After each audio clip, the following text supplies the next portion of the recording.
वज़ीर-ए-आज़म की ज़ेर सदारत कौमी इक़्तिसादी काउंसिल का इजलास। आइंदा माली साल के लिए 1500 अरब रुपए के तरक्याती बजट की मंजूरी। इंफ्रास्ट्रक्चर के लिए 827, तवानाई के लिए 253 अरब का तरक्याती बजट मंजूर। ट्रांसपोर्ट और मवासलात के लिए 279, पानी के मंसूबों के लिए 206 अरब का बजट मंजूर। सेहत के लिए 45, तालीम और हायर एजुकेशन के लिए 95 अरब रुपए के बजट की मंजूरी। साइंस और IT के लिए 79, KP के ज़म इस्लाह के लिए 64 अरब का तरक्याती बजट मंजूर। रवा और आइंदा माली साल के सालाना प्लान और 5 साला मनसूबाबंदी की भी मंजूरी। इजलास में आइंदा माली साल की पब्लिक इन्वेस्टमेंट पर गौर, एक्निक की पेशरफ्त रिपोर्ट का जायजा। आइंदा बजट में ज़राअत की ग्रोथ का हदफ 2% रखने की मंजूरी। सनती ग्रोथ का हदफ 4.4% रखने की भी मंजूरी। बरामदात का हदफ 40.5, दरामदात का हदफ 68.1 अरब। वज़ीर खजाना मोहम्मद औरंगजेब रवा माली साल का इक़्तिसादी सर्वे कल जारी करेंगे। इक़्तिसादी सर्वे कल शाम 5:30 बजे पेश किया जाएगा। इक़्तिसादी सर्वे में रवा माली साल के आदाद व शुमार जारी होंगे। शरह सूद में 1.5% कमी। स्टेट बैंक ने नई मॉनेटरी पॉलिसी का ऐलान कर दिया। शरह सूद 22 से कम होकर 20.5% पर आ गई। स्टेट बैंक ने एक साल बाद शरह सूद में कमी की। रवा माली साल की तीसरी तिमाही के दौरान GDP नमू 2.1% रही। मुआशी तरक्की की शरह रवा माली साल 2.4% मुतवक्के। अमूमी महंगाई अप्रैल में 17.3% थी, मई में गिरकर 11.8% रह गई। मई में महंगाई के अदाद शुमार तोक़्क़ों से बेहतर रहे। ज़राई शोबे में तरक्की की रफ्तार रवा माली साल तेज रही। ज़र मुबादला ज़खायर तकरीबन 9 अरब डॉलर्स पर पहुंच गए हैं। IMF मुआहिदे से ज़र मुबादला ज़खायर में मज़ीद। कौमी असम्बली का इजलास। अपोजिशन लीडर उमर अयूब को सरगोधा की अदालत में रोकने पर अपोजिशन का ऐवान से वॉकआउट। अपोजिशन लीडर सरगोधा में एक केस के लिए अदालत पहुंचे थे। उमर अयूब को अदालत पहुंचने पर उमर अयूब की अदालत पहुंचने से रोका गया। उमर अयूब को अदालत के अंदर नहीं जाने दिया गया। किस कानून के तहत उमर अयूब को अदालत जाने से रोका गया? पूछना चाहता हूँ, क्या पंजाब में कोई आइन और कानून है? क्या पंजाब में कोई मार्शल लॉ लगा है?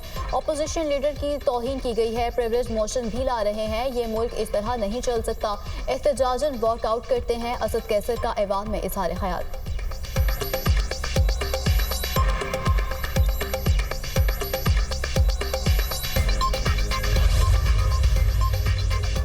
पंजाब असम्बली का इजलास। अपोजिशन का शदीद शोर शराबा और हंगामा आराई। अपोजिशन अरकान की स्पीकर डाइस का घेराव करके नारेबाजी। अपोजिशन ने एजेंडे की कॉपियां फाड़कर हवा में लहरा दी। पंजाब पुलिस की जानिब से कार्रवाइयों के खिलाफ अपोजिशन सरापा एहतजाज। IG पंजाब को ऐवान में बुलाने का मुतालिबा कर दिया। लाठी गोली की सरकार नहीं चलेगी। अपोजिशन की नारेबाजी। अपोजिशन अरकान ने असम्बली की कार्रवाई का बायकॉट करके ऐवान से एहतजाजन वॉकआउट कर दिया। अपोजिशन अरकान की कुछ देर बाद दोबारा ऐवान में वापसी। हुकूमती रुकन उस्मा कारदाद ने अपोजिशन की रुकनियत मुअत्तली का मुतालिबा कर दिया।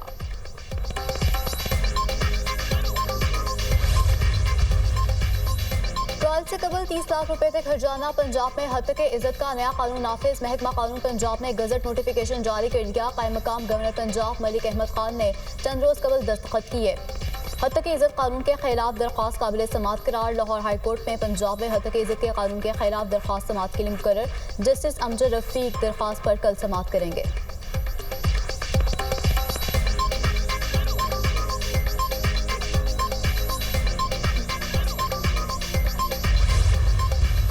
पंजाब में ये कानून पास हो रहा था तो पाकिस्तान पीपल्स पार्टी उसका हिस्सा नहीं बनी। फिर जब गवर्नर साहब के पास गया ये बिल सिग्नेचर होने के लिए, जो कि पाकिस्तान पीपल्स पार्टी के गवर्नर थे, गवर्नर पंजाब, उन्होंने उस पर साइन नहीं की। कौन सी पार्टी थी जो मीडिया पे कतरन लगाना चाहती है और कौन सी वाहिद पार्टी जो कि मीडिया की आज़ादी चाहती है? हर हाल में पीपल्स पार्टी मीडिया ट्रायल का पाकिस्तान में सबसे ज़्यादा विक्टिमाइज बनी। पीपल्स पार्टी हद तक इज्जत कानून की मंजूरी का हिस्सा नहीं। पंजाब में पीपल्स पार्टी के गवर्नर ने बिल पर दस्तखत नहीं किए। पता चलता है कि कौन सी जमात मीडिया पर पाबंदी चाहती है और कौन नहीं।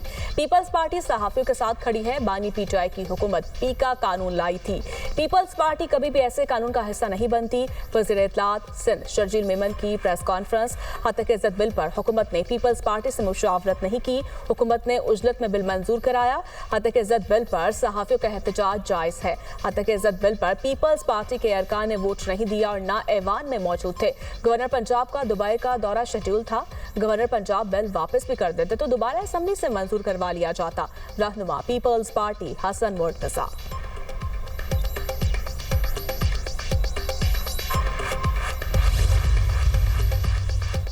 इलेक्शन कमीशन ने इस्लामाबाद के तीनों हलकों में ट्रिब्यूनल जज तब्दील करने की मंजूरी दे दी। इलेक्शन कमीशन ने ट्रिब्यूनल की तब्दीली से मुतालिक लीगी अरकान कौमी असेंबली की दरख्वास्त मंजूर कर ली। इलेक्शन कमीशन ने इस्लामाबाद के केसेस दूसरे ट्रिब्यूनल को मुंतकिल कर दिए। इस्लामाबाद के 3 लीगी MNS के ट्रिब्यूनल पर तहफ़्फ़ुज़ात का इजहार किया था।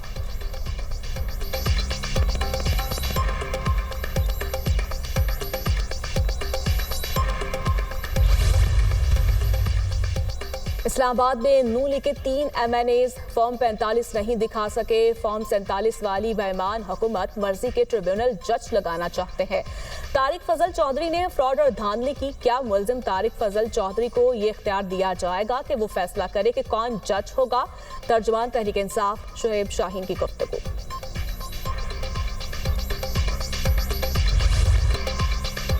लकी मरवत में दहशतगर्दों के हमले में शहीद कैप्टन मोहम्मद फराज अलियास की नमाज जनाजा चूनिया में अदा कर दी गई। नमाज जनाजा में वज़ीर आज़म शहबाज शरीफ, अस्करी हुकाम, वफाकी वज़रा और अहले खाना ने शिरकत की।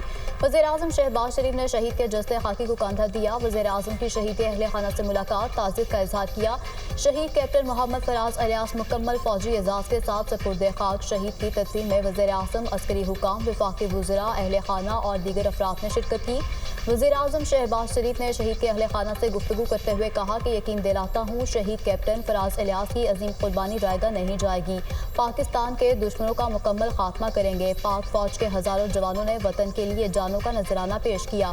अल्लाह शहादत का रुतबा किसी किसी को देता है। वज़ीर आज़म ने गाँव का नाम कैप्टन फराज अलियास शहीद रख दिया। शहीद के गाँव को मॉडल विलेज बनाने की हिदायत। वज़ीर आज़म का शहीद को खराज तहसीन कब्र पर फूल रखे फातह खानी की। पाक फौज के जवानों ने शहीद को सलामी पेश की।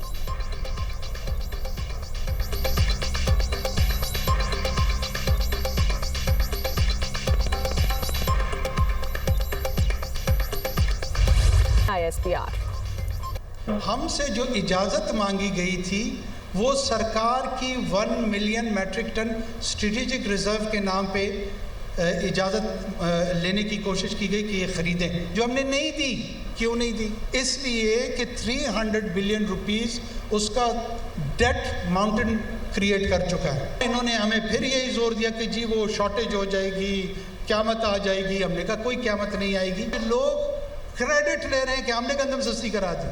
चोरी हमने की, गंदम इन्होंने सस्ती करा दी। वाह वाह वाह वाह वाह। गंदम दरामद स्कैंडल, साबिक निगरान वज़ीर आज़म अनवारुल हक काकड़ ने खुद को तहकीकात के लिए पेश कर दिया। सबूतों के साथ किसी भी अदालत में हिसाब देने के लिए तैयार हूँ। सिर्फ 2.5 दिन के इस्तेमाल की गंदम इंपोर्ट करने की क़यामत आ गई। गंदम इंपोर्ट करने की इजाज़त 2019 में दी गई।